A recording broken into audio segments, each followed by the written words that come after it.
Power star Pawan Kalyan, super star Mahesh, Chiranjeevi తర్వాత ఎవరంటే వీరే. సినిమాకి టాక్ వస్తే చాలు డిస్ట్రిబ్యూటర్లు పండగ చేసుకుంటారు. రాత్రికి రాత్రే వారి అదృష్ట రేఖలు మారిపోతాయి. అదే వీరికి ఫ్లాప్ పడితే బతుకు బస్టాండే. సర్దార్ గబ్బర్ సింగ్, బ్రహ్మోత్సవం చిత్రాలు ఈ మాటకు సాక్ష్యం. ఏడాది గడిచినా సర్దార్ పంపిణీదారులు ఇంకా తమ నష్టాల నొప్పిని భరిస్తూ రోడ్డు మీద తిరుగుతున్నారు. తమకి నష్టపరిహారం చెల్లించాలని, న్యాయం కావాలని అర్థిస్తున్నారు. ఇక బ్రహ్మోత్సవం నష్టాలు మహేష్ జేబుకి చిల్లు పడేలా చేశాయి. నష్టపరిహారం చెల్లించక తప్పలేదు బాబు. దీనికి కారణం కేవలం సినిమాలు బాగుండకపోవడమే కాదు, వీరి సినిమాలకు అవుతున్న బిజినెస్ కూడా. పవన్ కళ్యాణ్ సొంత స్టోరీ రాసుకుంటే బయ్యర్లు 80 కోట్లకు పైగా పెట్టారు. మహేష్ ఏదో సీరియల్ లాంటి ఫ్యామిలీ సినిమా తీస్తే దానికి కూడా 80 కోట్ల దాకా పెట్టారు.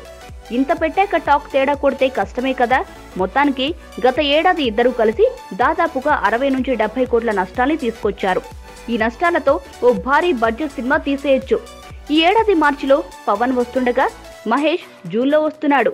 కాటమరాయుడు 82 కోట్ల థియేట్రికల్ బిజినెస్ చేయగా, మహేష్ 23వ సినిమా కేవలం తెలుగులోనే 100 కోట్ల థియేట్రికల్ బిజినెస్, తమిళం కలుపుకొని 120 కోట్లకు పైగా థియేట్రికల్ బిజినెస్ చేసేలా ఉంది. వీరి గత చిత్రాలు పీడకలలు తెప్పించిన డిస్ట్రిబ్యూటర్లు ఇద్దరు స్టార్ పవర్ ని మాత్రం నమ్ముకుంటున్నారు. ఈసారి కూడా ఇద్దరు డిజాస్టర్లు ఇస్తే ఈసారి నష్టాల లెక్క 100 కోట్ల దాకా పోయినా పోవచ్చు. ఇదే జరిగితే ఈ ఇద్దరు సినిమాలు మానేయాలని రోడ్డెక్కుతారు పంపిణీదారులు.